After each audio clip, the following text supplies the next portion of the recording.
आजच्या या सर्व आमच्या बंट समूहाच्या जागतिक संमेलनामध्ये वर्ल्ड बंट्स समागम 2024 मंचावर उपस्थित असलेले आमच्या सर्वांचे अतिशय लाडके नेते, आपल्या सर्वांचे लाडके नेते श्री गोपाळ शेट्टीजी, आपल्या या संघाचे अध्यक्ष आयकला Hari शेट्टीजी, Shri Sadashiv Shetty ji, Praveen Bhoja Shetty ji, Shashi Shekhar Anand Shetty ji, K D Shetty ji, Sadanand Shetty ji, A D Shetty ji, Mohan Alva ji, P V Shetty ji. खरं म्हणजे शेट्टीजी म्हटलं तरी होऊन जाईल. 90 नाही 99% सगळ्यांचं नाव घेतल्यासारखं होईल. मंचावर उपस्थित सर्व मान्यवर आणि उपस्थित सर्व भगिनी आणि बंधूंनो, बंट समाजामध्ये जेव्हा जेव्हा मी येतो, मला आपला उत्साह पाहिल्यानंतर अतिशय प्रफुल्लित वाटतं. खरं म्हणजे आपल्यामध्ये आल्यानंतर मला नेहमीच स्वतःच्या घरी आल्यासारखं वाटतं. अशा प्रकारचं प्रेम हे तुमच्या माध्यमातनं आम्हाला मिळतं. आणि मला हे माहिती आहे की आपण सगळे आमच्यासारखे राष्ट्रीय विचाराचे लोक आहात आणि सातत्याने तुमचा आशीर्वाद हा आम्हाला मिळत असतो. आणि त्या आशीर्वादाचं सगळ्यात मोठं प्रतीक म्हणजे आमचे गोपाळ शेट्टी साहेब आहेत की ज्यांनी या मुंबईमध्ये एक आपली वेगळी प्रतिमा तयार केली. नेता कसा असावा तर तो गोपाळ शेट्टीसारखा असावा, अशा प्रकारची जी प्रतिमा त्यांनी तयार केली. मला असं वाटतं की त्याचंच हे खरं म्हणजे प्रतीक आहे. आपण सगळे या ठिकाणी अनेक वर्षांपूर्वी आलात आणि सुरुवातीला उडुपी रेस्टॉरंटपासनं सुरुवात झाली, ती आता 5 स्टार हॉटेलपर्यंत गेलेली आहे. आणि मला असं वाटतं की ती 5 स्टार हॉटेलपर्यंत गेली असली तरी जे ओरिजिनल उडुपी रेस्टॉरंट्स आहेत त्याची चव ही 5 स्टारच्या चवीसारखी नाही, हे मात्र या ठिकाणी आपण सगळ्यांनी कबूल केलं पाहिजे. मुंबईकरांना त्या चवीने भुरळ पाडली. आणि एवढंच नाही तर आपण गेल्या 50-60 वर्षातलं मराठी साहित्य जर बघितलं तर कथा कादंबऱ्यांमध्ये उडुपी रेस्टॉरंटचा उल्लेख आल्याशिवाय त्या पूर्ण होत नाहीत. हे आपण 50 वर्षाचं साहित्य बघितलं तर त्या साहित्यात आपल्या लक्षात येईल. पण आज आपला समाज हा केवळ हॉटेल व्यवसायापुरतं मर्यादित राहिला नाही, तर समाजाच्या सर्व क्षेत्रांमध्ये अतिशय उत्तम काम आपल्या समाजाच्या माध्यमातून आज करण्यात आलेलं आहे. चांगले डॉक्टर्स आहेत, चांगले इंजिनियर्स आहेत, चांगले खेळाडू आहेत, चांगले कलावंत आहेत, राजकारणी तर आहेतच आहेत. त्याच्यामुळे समाजातलं असं कुठलं क्षेत्र नाही की ज्या क्षेत्रामध्ये आमच्या बंट समाजाने उत्तम कार्य केलेलं नाही. आणि हे सगळं करत असताना मला एका गोष्टीचं खूप अप्रूप वाटतं, खूप आनंद वाटतो की अनेक वेळा समाजामध्ये लोक मोठी होतात आणि ती आपल्या समाजाला विसरतात. त्यामुळे समाजामध्ये एक दरी निर्माण होते. पण आमचा बंट संघ असा आहे की ज्यांनी समाज एकसंघ ठेवलेला आहे.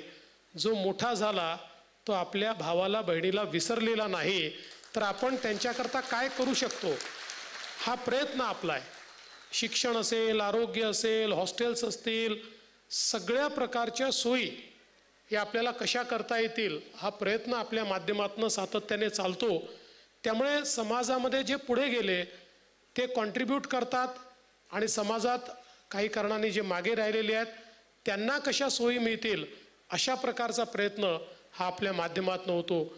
मागच्या वेळेस मी जेव्हा आलो होतो त्यावेळेस आपण घरं बनवण्याचं एक काम हातामध्ये घेतलं होतं आणि मला असं वाटतं की मोठ्या प्रमाणात त्याची देखील सुरुवात आपण या ठिकाणी केली. आणि आमच्या सगळ्या ज्या भगिनी आहेत त्या देखील खूप मोठ्या प्रमाणात वेगवेगळ्या प्रकारचं कार्य या ठिकाणी चालवतात की ज्यातनं इतर भगिनींना आपल्याला कशा प्रकारे सेवा देता येईल, समाजातले जे काही सिनियर सिटीजन्स आहेत त्यांना कशा प्रकारची सेवा देता येईल.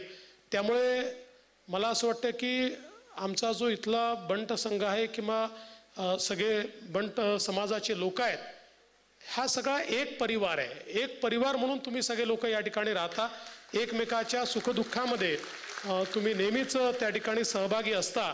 आणि म्हणूनच मला या गोष्टीचा अतिशय आनंद आहे की समाजामध्ये जेव्हा प्रत्येक व्यक्ती आपली सामाजिक भूमिका ही लक्षात ठेवतो, त्याच वेळी समाजाची प्रगती होत असते.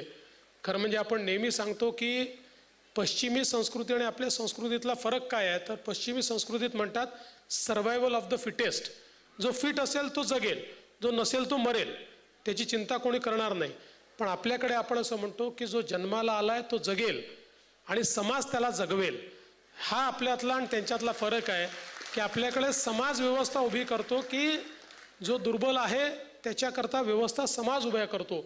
आणि खरं म्हणजे आपण आपल्या प्रत्येकाच्या जीवनामध्ये जर विचार केला तर समाजाच्या व्यवस्थांमधनंच आज खऱ्या अर्थानं आपलं जीवन पुढे जातं. कोणीतरी शाळा कॉलेजेस उभारतं तर त्यातनं आपण शिकतो, कोणीतरी बिझनेसेस उभं करतं तर त्यातनं अनेकांना नोकऱ्या मिळतात. त्यामुळे समाजामध्ये व्यवस्था उभ्या राहतात आणि त्यातनं आपण लाभान्वित होत पुढे जात असतो. आणि म्हणूनच समाजाचं हे काही जे देणं आहे ते जेव्हा आपण सक्षम असतो त्यावेळेस ते दिलं पाहिजे. आपापल्या परीनं ज्याला जेवढं शक्य आहे तेवढं त्यांनी कॉन्ट्रीब्यूट केलं पाहिजे. पैशानेच कॉन्ट्रीब्युशन होतं असं नाही आहे, तर आपण श्रमाने करू शकतो, आपण आपला काही वेळ त्या ठिकाणी देऊ शकतो. अशा सगळ्या गोष्टी आपल्या या ठिकाणी होताना निश्चितपणे पाहायला मिळतात.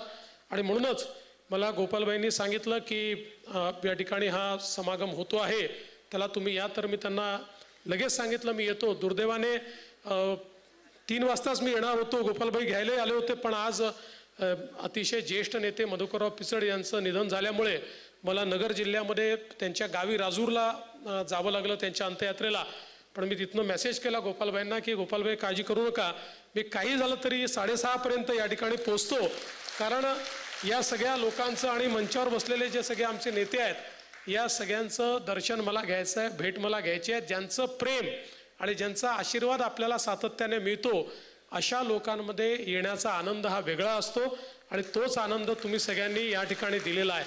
आणि मला सगळ्यात महत्त्वाचं काय वाटतं तर आपण सगळे लोक या ठिकाणी खरं म्हणजे उडुपीतनं किंवा वेगवेगळ्या भागातनं या ठिकाणी आलात, पण आज जी काही महाराष्ट्राची संस्कृती आहे त्या संस्कृतीला तुम्ही समृद्ध करण्याचं काम केलेलं आहे. या संस्कृतीला अधिक उत्तम करण्याचं काम तुम्ही केलं आहे. आपले संस्कार आणि आपली संस्कृती न विसरता इथल्या संस्कृतीमध्ये ज्या प्रकारे आमचा बंट समाज समरस झालेला आहे, म्हणजे आमचे गोपाळ शेट्टी जेव्हा मराठी बोलतात त्यावेळी पुणेकरांनाही लाजवतात. ही जी काही एक मला असं वाटतं आपण सगळ्यांनी या ठिकाणी अंगीकारली आहे, ही अत्यंत महत्त्वाची आहे. आणि याच्यामुळेच आपला भारत श्रेष्ठ होतो. आपण जो एक भारत आणि श्रेष्ठ भारत म्हणतो त्या भारताचं स्वरूप हे आपल्याला या समाजामध्ये पाहायला मिळतं. आणि म्हणून आपल्या सर्वांना मी खूप शुभेच्छा देतो. अशाच प्रकारे आपलं कार्य हे आपण पुढे न्यावं आणि एक उत्तुंग शिखर जे आज समाजातले अनेक लोक गाठतायत तसं शिखर इतरांनाही गाठता येईल अशा प्रकारची प्रार्थना मी ईश्वराच्या चरणी करतो. आपण मला असंच बोलवत राहावं, दरवर्षी बोलवाल तर दरवर्षी येईल, शपथ काही दरवर्षी घेणार नाही. ते म्हणाल तिसऱ्यांदा आली तर तिसऱ्यांदा शपथ, तशी दरवर्षी काही घेणार नाही. पण आपण दरवर्षी बोलवलं तर मी नक्की या ठिकाणी येईल, मला अतिशय आवडेल. मी पुन्हा एकदा आपण जे स्वागत केलं, सत्कार केला त्याबद्दल आपले आभार मानतो. आपल्या या समागमाला या ठिकाणी खूप मनापासून शुभेच्छा देतो. आणि बाहेरचे लोक देखील आपले परदेशातनं देखील लोक या ठिकाणी आले आहेत, त्या सगळ्यांचं मुंबईमध्ये स्वागत करून मी माझं बोलणं संपवतो. धन्यवाद. जय हिंद, जय महाराष्ट्र.